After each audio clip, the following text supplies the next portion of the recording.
За өмнөх бичлэгээр бид нар хэрхэн Steam аккаунтны скамаас сэргийлэх вэ, түүнээс зайлсхийх вэ гэсэн талаар ярьсан бол одоо ерөөхдөө Steam доторх скам бүтцээрээ дид бүтцээрээ бүр яаж явдаг, тэрнээс хэрхэн сэргийлэх вэ гэсэн талаар ерөөхдөө ярилцвал. Бас нэрээ Steam хэрэглэгч гэсэн групптэй нэгдэж амжаавал нэг дээрээ бүх заавар зөвлөгөө энэ групптээр ороод scam free группийг үүсгэцгээе гэдэг зорилготойгоор ерөөхдөө үүсээ явж байгаа. Одоо хэрхэн миний энэ баруун гартал харагдж байгаа энэ залууч байхгүй байх вэ гэсэн зөвлөгөөг өнөөдрийн бичлэгээр бол өгнө. За тэгэхээр нийт 10 гаруй жил Steam-тэй холбогдлолтой байснаар би ерөөдөө Steam scam-ыг 3 ангилж байгаа. 3 ангилж байгаа нь юу гэхээр зэрэг scam дулж байгаа хүний зүгээс мэдлэг дутуу байх, мэдрэмж дутуу байх, хайхарамж дутуу байх гэсэн 3 ангилж байгаа. За мэдлэг дутуугаас болж хүн ямар тохиолдолд scam дулдаг вэ гэхээр зэрэг scam-ийн тийм мэдлэг дутуугаас үүсэж байгаа хамгийн түгээмэл шинжилгээ болохоор API scam. Өөрөөр хэлбэл яг үгээр зэрэг та одоо нэг өөрийнхөө аккаунтыг нэг сайт руу орууллаа. Тэр сайт руу оруулаад та сайн хийсэн тохиолдолд заавал тэнцээ API кодыг авдаг. API кодыг авах уу таны аккаунт руу тодорхой хэмжээнд ханддаг хэрэгтэй болсон гэсэн үг. Өөрөөр хэлбэл та тэр сайт руу ороход тэр сайтны ард таны орсон хаяг үлдэнэ гэсэн үг. Та нэг дор 2 таны аккаунт руу нэг зэрэг 2 орсон байна гэсэн үг. За тэгэхээр та fake scam тийм сайт руу орчлоо гэж бодъё. Найдваргүй сайт руу яаж байгаа ч мэдэхгүй те Facebook мөг ухаж байгаа тийм сайт руу орчлоо гэж бодъё. Тэгэх юм бол тэр сайтны чинь лөө чинь таны аккаунт дээр ингээд шигдээд нуугдаад үлдсэн мөн боломжтой цагийг л хүлээж байгаа. Тэгээд та хүнд скинээ зарах гад нөгөө хүн рүүгээ трейд оффер явуулаад тэгээд конфирм дарах гад утсаа авах тэрхэн 1 минут хүрэхгүй хоорондын хугацаанд нөгөө сайт чинь ботоор таны тэр явуулсан офферыг канселдаад өөрийнхөө скам хийдэг бот Steam аккаунт руу яг тэр Steam-ийн чинь яг тэр трейдийг чинь явуулчихна. Тэгэл та авлаа миний трейд хийж байгаа айтмууд мөн байна гэд accept дарчдаг, confirm дарчдаг. Гэтэл яг тэр чинь таны нөгөө нэг трейд хийж байгаа хүний чинь нэр мөн үү? Эвлэн мөн үү? Тэ хэдэн жил Steam-д байгаа маяг ерөөсө шалгадаггүй. Энэ буюу мэдлэг дутуугаас болж API scam-д өрчөж байгаа хүмүүс зөндөө байдаг. Өнөөдөр өчигдөр энэ бичлэгний яг үүсэл болсон нэг хүн битсэн $400 гаруй айтмаа ингээд бүр CS2 айтмыг scam дулчлаа. Нөгөө нэг дүүгийнхээ аккаунт руу явуулсан гэд би 7 хоног хүлээсэн чинь scam хаяг руу би явуулсан байсан байна. Одоо яах вэ? Тэр бол ямар ч боломж байхгүй. За API scam-аас хэрхэн сэргийлэх вэ гэм бол маш энгийн арга. Зүгээр та Steam-д $5 хийсэн буюу юм чи unlimited болцсон багтал бол. Яг үгээр зэрэг тэр trade offer чинь явуулах тэгээд маркет руу хандах эрхийг family code-оор хаагаад өгчдөг. Яг family code-оор та хаахгүй ирэхээс ч гэсэн өгсөн байж болно. Та өөрөө дотор нь тааруулаад өгч болно. Тоглоом руу хандах зөвхөн эрхтэй байж болно. Эсвэл маркет бүх юм руу хандах эрхтэйгээр ч нээсэн байж болно.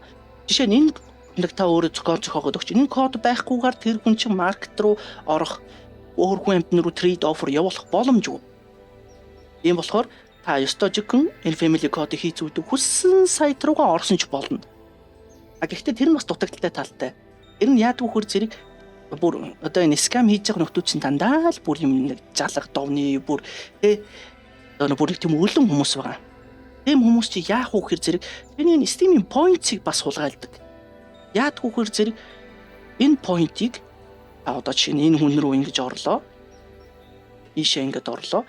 Тэнгүүд шууд give Steam awards гэд ингээд бүх point чинь ингээд одоо юу гэдгийг амтнд зардаг ч юм уу тийм байдлаар scam хийчих болох боломжтой бас. Тэр ер нь болж игэл найдвартай сайт руу орвол зүгээр. Ер нь хамаагүй линкэн дээр дараад бол тийм ээ. За мэдлэг дутуугаас үүсэх scam төрөл нь бол ерөөхдөө бол энэ байна. За мэдрэмж дутуу. Мэдрэмж дутуу хэрч одоо жишээ нь бид нар өдөр тутамд л одоо зөндөө гарч байгаа шүү дээ. Одоо хамаатны ахын чинь Facebook хүрийг одоо бас те одоо яаж авч мэдгүй хулгаад алц утсаар нь оронгуудаа ч юм уу те ах нь өстө балраад байна ах руугаа нэг тэдэн төгрөг шилжүүл ерөнхийдөө яг тэрний шиг чинь яг үнэхээр ингээд дижиталаар л явчихна гэсэн үг. Жишээ нь одоо би хамгийн нэг жишээ хэлье гэхэд одоо энэ залуу байна. Drop чиглүүлэх гэсэн байгаа. Энэ Seller Kyle гэдэг нэг өөлөнгөө аяар. Тэгсэн чинь нөгөөх нь явуулах гэсэн чинь таны мэйлээс confirmation дарах хэрэгтэй юм байна гэд мэйл рүү норонгуудаа хамаг юмын солиод юуг нь авцсан. Steam аккаунтыг авцсан. Хамгийн гол нь өөрөөс нь цэнэглэнгээд бүр мөнгөний авцсан. Нэгдүгээр мөнгөний авцсан байна. Хоёрдугаар Steam аккаунтыг авцсан байна. Юм амар юм би. Тэгэд дараа нь энэ байна. мэдрэмж дутгах гэдэг. Одоо энэ нэрэ энэ таны админ мөн үсэ би сая 100k ингээд скам дуулчлаа. Манай админы дөрөөс аккаунт өнөкс Facebook профайл дээр таны пэйж байх юм ингээд. Одоо энэ тэр скам хийдэг нөхөр нь байна. Одоо facebook.com/bot сайхан бат тогтгоцсон. Хүмүүсянараа зур Spudamon is here гэдэг миний одоо стрим хийдэг channel байна. Тэгээд доор нь Swift Store гэдэг манай пэйжид ажилдгаа гэд ингээл ийцэн болонгууд нөгөө хүн итгэхэд өгч чинь. Магадгүй манай Facebook пэйжийг мэддэг хүн байж магадгүй. Бүр мэддэггүй ч байж магадгүй. Гэтэ орж хараад эдгээр ийм тэ ядаж custom keyboard угсард юм байна. Ингээ гэрүүд зард юм байна. Тэгэхээр ерөнхийдөө он удаан ажилласан чинь найдвартай юм байна гэд өгчдөг. Гэтэл нөгөөх нь манай миний Facebook-ийг дөөрөөсөн fake Facebook. Одоо чинь энэ одоо чинь нэр зөвхөн энэ нэгэ тогтохгүй. Хамгийн амар нь нараа. Миний надаас илүү followersтэй 634 байж байгаа. Энд чинь бүр 1900. Тэгэхээр айлж утсан хүн те энийг хараад legit гэж бодож болохоор энэ ч бас байна. Дахиад намайг 2 3 блок хийсэн. Ингээд ерөнхийдөө 4 5 ийм fake Facebook-ууд бол байна.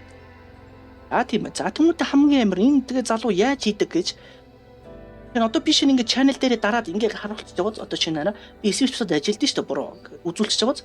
Түүнтэй энэ нөхөр яадгүй хөр зэрэг яг ижилхэн Swift Store гэсэн Facebook profile page нэнгүүтээ ингээд харуулчихдаг. Би хараад цовоо хэрэг байна. Swift-д ажилладаг байна. Яагаад байгаа юм би буруу. Ер нь л ингээд явуулчихдаг. Гэтэл энэ ингээ оронгууд л зүгээр Swift Store 2020-д өгсөн. Ер нь л энэ ээцэг оргилогч энэ нөгөөлөн бацаан л байт юм л. Яг тийм байгаа. Төрөний цовоо ер нь дээж найз байсан. Тэ энэ ер нь бол бүр нэлээд алдартай гөлөг байгаа. Би барих гээд барьж чадахгүй сүултээ шантарс. Нэг иймэрхүү төрлөөр мэдрэмж дутцснаас үүсэж скам төрөл бас ингэж үүсдэг байх нь. Дараачих нь хайхрамжгүй байдал. Бас би жишээтэй.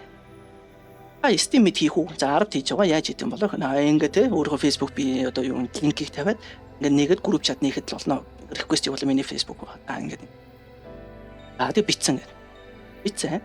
Яс зөрүүлээ битсэн. Бүр ингээ нээлгэж байгаа юм те.